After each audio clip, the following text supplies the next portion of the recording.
Salam hörmətli izləyicilər. Bəli, tarixdə belə bir münaqişə, belə bir müharibə baş vermişdi. 1859-cu ildə Amerika Birləşmiş Ştatları ilə Böyük Britaniya arasında olan bir adada deməli bir donuzun öldürülməsi nəticəsində belə bir münaqişə, belə bir müharibə başladı. Bu müharibədə yeganə itki bir donuzun deməli öldürülməsi oldu. Yəni bir donuz bu müharibədə deməli öldü.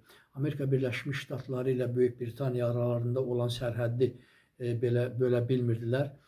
1846-cı ildə artıq Oregon müqaviləsi əsasında deməli sərhədlər müəyyən olundu və belə müəyyən olundu ki, deməli bu adada artıq Amerikalı fermerlər yaşamalıdırlar. Yəni müqavilə bunu təsdiq eləmişdi və 1856-cı ildən deməli artıq burada Amerikalı fermerlər yaşamağa başladılar. Deməli ada Amerikalılara mənsub oldu.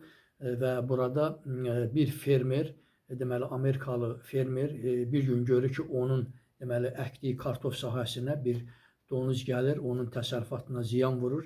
Bu hal bir neçə dəfə belə təkrarlanır və sonradan Amerikalı fermer deməli tüfənglə həmin donuzu vuraraq öldürür.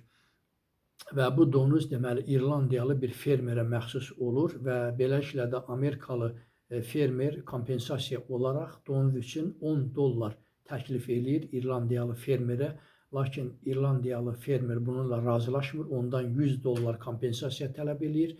Lakin Amerikalı fermer bunu ödəməkdən imtina eləyir və beləliklə də Britaniyalılar Amerikalı fermeri həbs etməklə hədələyirlər və belə olan halda Amerikalı fermer öz dövlətinə müraciət eləyir və beləliklə də iki dövlət arasında deməli münaqişə, müharibə deməli başlar. Kiçicik də olsa müharibə başlar, münaqişə, konflikt yaranır və bu müharibə 1872-ci ildə deməli Amerikanın qələbəsi ilə başa çatır.